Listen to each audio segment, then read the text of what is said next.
Boa noite, igreja. Boa noite aos irmãos, às irmãs. Boa noite a todos os amigos do canal Voz Ativa também. Seja muito bem-vindo, que a graça e a paz de Jesus esteja com você essa noite. Antes de iniciarmos a palavra, vamos falar com o nosso Deus. Santo Deus, obrigado ao Senhor pela vida, pela saúde, obrigado pelo dia e obrigado pelos teus cuidados. Ao abrir a tua palavra, Deus, rogamos que o teu Espírito Santo fale na mente e o coração de cada um de nós. Perdoa, restaura, que nos dê a tua paz em nome de Jesus. Amém. Queremos falar um pouquinho hoje sobre fé e sofrimento. Imagina vocês, o telefone toca e de repente o pastor atende. E aí ele recebe o telefone dizendo o seguinte: pastor, meu filho faleceu. E agora aquele pastor corre então para visitar aquela família. E chegando lá ele não sabe o que dizer. Mas aí, ao receber cumprimentos e ao mesmo tempo palavras de conforto, chega uma senhora e lhe diz assim: eu entendo a sua dor, porque eu também passei por isso. E aquele abraço traz um silêncio onde todos ficam ali apenas observando os minutos a seguir. E aquela senhora diz o seguinte: eu compreendo o que você tem passado, porque eu também passei por isso. Ao olhar para esse mundo, a gente vê as pessoas com fé e ao mesmo tempo sofrendo na vida. A gente vê hoje que o próprio Jesus ele falou há 2 mil anos atrás que no mundo o quê? Passareis por aflição, mas tem de bom ânimo, porque ele venceu o mundo. E isso pesa não só para os cristãos, mas também para os não cristãos. Na escola da vida, a dor e o sofrimento, a perda, traz etapas que servem para amadurecimento emocional e também social. Ao mesmo tempo, o homem que ele não é educado na dor se torna uma criança. Veja o que diz a palavra de Deus em Hebreus capítulo 11. Abra a Bíblia de vocês em Hebreus capítulo 11, verso 1 e depois o verso 6. Esses 2 versos são versos conhecidos, mas ele fala sobre a questão da fé. Como Jesus falou em Mateus 18: será que quando ele voltar, ele acharia fé nessa terra? Olha Hebreus capítulo 11, verso 1. Carta escrita pelo apóstolo Paulo. E Paulo ele fala claramente em Hebreus 11, verso 1, as seguintes palavras: ora, a fé é a certeza das coisas que se esperam, a convicção de fatos que não se vê. Verso 6: de fato, sem fé é impossível agradar a Deus, porquanto é necessário que aquele que se aproxima de Deus creia que Ele existe e que se torna galardoador dos que o buscam. Notem que a fé, ela remove montanhas, no sentido de que quando nós confiarmos em Deus plenamente, quando nós entregarmos a Deus plenamente, nós vamos vencer as mesmas lutas que Jesus venceu. Jesus suportou tudo, ele venceu tudo por amor a mim e por amor a você. Ele, com a forma divina, com a forma humana na terra, passou por todas as etapas de sofrimento, por todas as dificuldades, mas ele disse o seguinte: eu sei que meu Pai está comigo e eu vim fazer a obra do meu Pai. Portanto, Hebreus 11, verso 1 diz claramente que a fé é a certeza das coisas que esperam, a convicção de fato não se vê. De fato, a gente não pode ver Deus, mas podemos contemplá-lo pelos olhos da fé. Porque a gente sabe que Isaías capítulo 53 e o Salmo 22 diz que o próprio Jesus passou por todas as etapas que ele passou, como um cordeiro levado ao matadouro, mas ele permaneceu firme e forte e venceu todas as dificuldades. Quando olhamos para a palavra de Deus, o Salmo 23 diz que o Senhor é o meu pastor e nada o que me faltará. Ele guia-me em pastos verdejantes, ou seja, em meio à dificuldade, o Senhor é nosso pastor e Ele estará conosco. Mas quando olhando para esse mundo, você anda por aí, você vê pessoas talvez morando na rua, pessoas indo nas lixeiras para tentar arrumar comida, pessoas tentando sobreviver, pessoas procurando emprego, pessoas que não amam mais o próximo porque o pecado vai aumentando cada vez mais. Em Mateus capítulo 24, 12 diz que por multiplicar o pecado, o amor que se esfriará das pessoas. Por outro lado, em Mateus capítulo 5, versículo 13 e 14, Jesus nos diz que nós devemos o quê? Ser sal e também luz para essas pessoas, ajudar essas pessoas a encontrar Cristo, ser temperado com a palavra de Deus. A interpretação bíblica oferece ao cristão um caminho para manter a esperança, mesmo nas circunstâncias mais difíceis.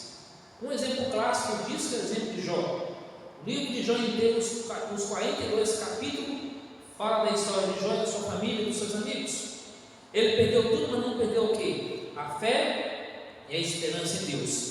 Não é por acaso que mesmo fora dos muros da igreja se reconhece a palavra mensagem evangélica única que pode problematizar a relevante violência humana.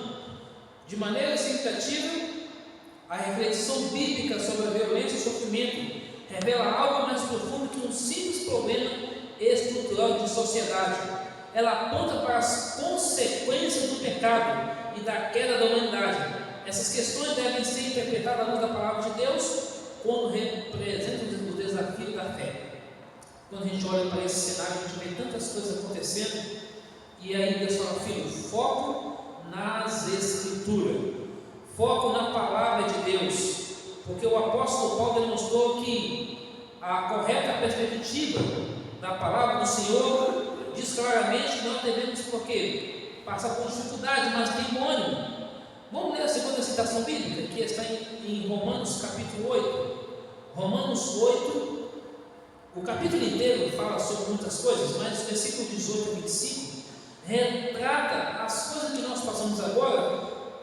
Não pode comparar com a glória futura que Deus tem para nós, com um novo céu e uma nova terra. Romanos 8, verso 18 em diante.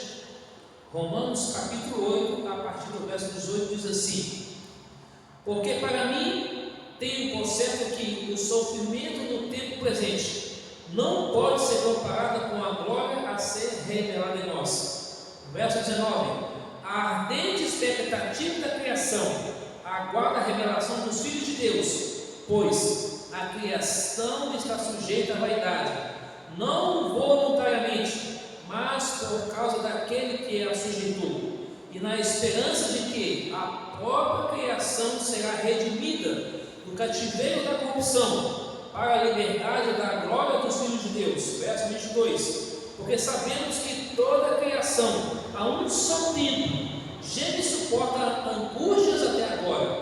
Verso 23: não somente ela, mas também nós, que temos as primícias do Espírito, igualmente gememos em nosso íntimo, aguardando a adoção dos filhos ou de filhos, a redenção do nosso corpo, porque na esperança fomos salvos. Ora, esperança que se vê não é esperança, pois o que alguém vê como o espera. Verso 25: mas se esperamos o que não vimos, com paciência aguardamos.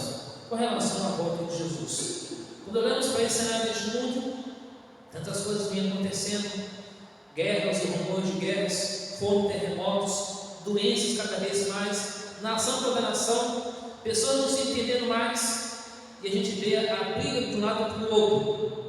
Mas devemos confiar em Deus, devemos entregar a nossa vida nos braços de Deus, porque em 1 Coríntios 1, versículo 3 a 7, o apóstolo Paulo reforça o quão importante é manter a esperança em meio a tribulações, para que o cristão desenvolva a perseverança. Assim como o sofrimento de Jesus transborda o consolo por meio dele, também transbordará as aflições que suportamos agora, fortalecerá nossa perseverança, ainda mais que o sofredor do Senhor torna-se capaz de ajudar aqueles que posteriormente passaram por tribulações semelhantes dessa maneira. Na época de Paulo, a igreja pode atender ao próximo, sendo uma comunidade de consolações profundas. Além do mais, recebendo o enorme apoio do sofrimento das pessoas que se veem transformadas. E esse apoio vem de Deus, do Espírito Santo, para assim ajudarmos as pessoas a caminhar com Deus. Quando olhamos para os Salmos 88, a coletânea dos Salmos traz ali esperança em diversos trechos da palavra de Deus, onde Davi e outros homens e mulheres passaram por dificuldade, mas jubilaram, se alegraram em Deus, mesmo a dor e a tristeza e lágrimas. Ao zelar tudo isso, foram vencedores pela graça de Jesus. Quando olhamos para Hebreus capítulo 11, todos eles morreram na esperança da volta de Jesus. E esse clamor, ele continuará, porque em breve Jesus voltará para nos dar um novo céu e uma nova terra. E quando você olha para o Salmo 88, eu não vou ler aqui agora, mas ele traz algumas lições importantes para nós. Primeiro, que o Salmo começa com esperança: o Senhor, Deus da minha salvação. Apesar do desespero, a confiança no Senhor é professada. Ontem recebi um vídeo de uma senhora pedindo oração pelo filho que está com câncer em fase avançada. Outros pedindo oração para a cura de coluna, outros pedindo oração para a libertação, para a restauração, para a conversão. Mas aqui fala, apesar do desespero, a confiança no Salvador deve ser professada. No versículo 2 diz que Deus escuta nós, mesmo em meio aos males, em meio à dificuldade, Deus está conosco. No versículo 4, a mão de Deus não vai nos desamparar. Isaías 59:2 diz que o pecado faz uma separação entre nós e Deus, mas a mão do Senhor está estendida para ouvir o nosso clamor. Nossa espera neste mundo, marcada por lutas e sofrimento, é sustentada por uma sólida esperança.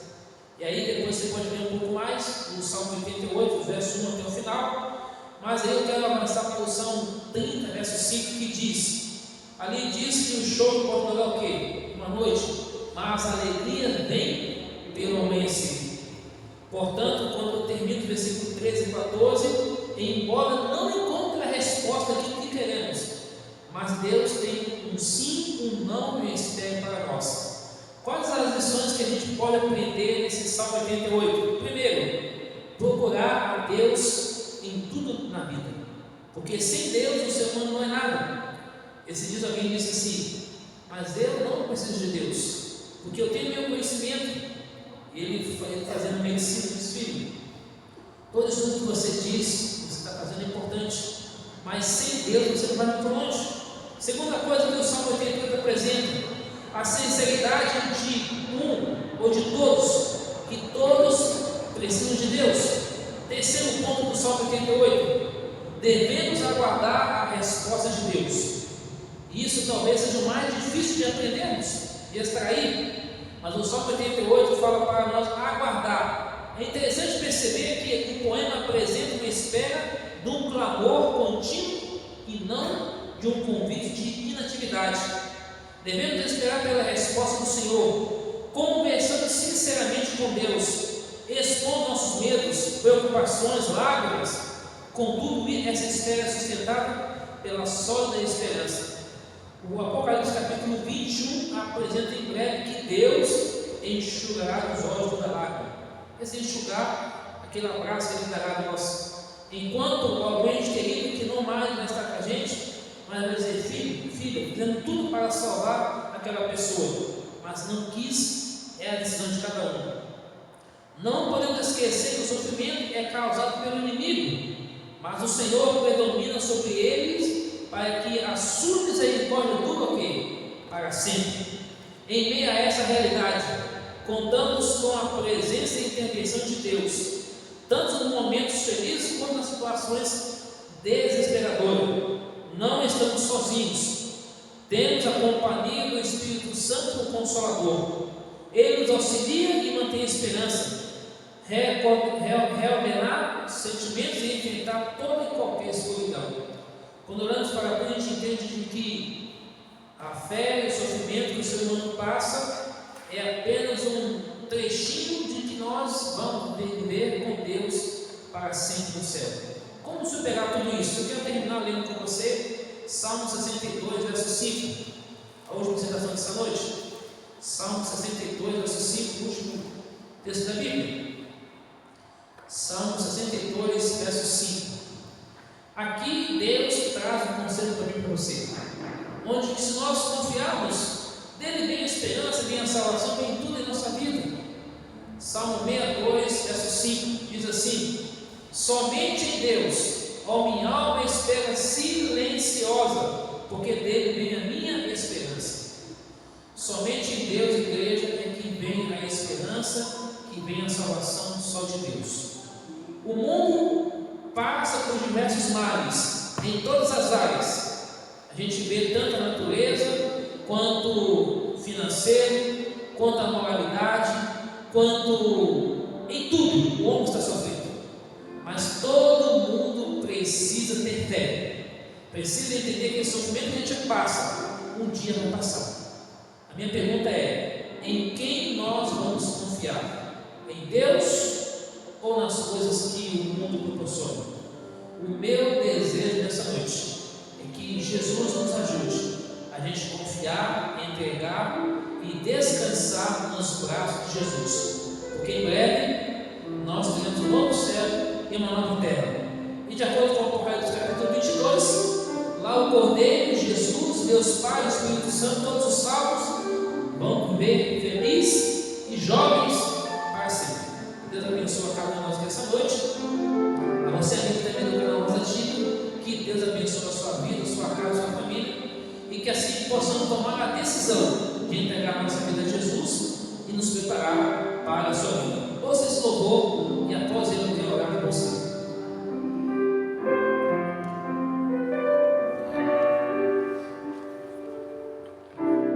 Por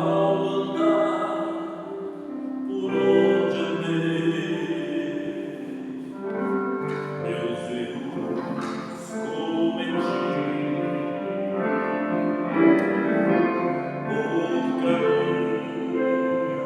que passei,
morreu para nos salvar.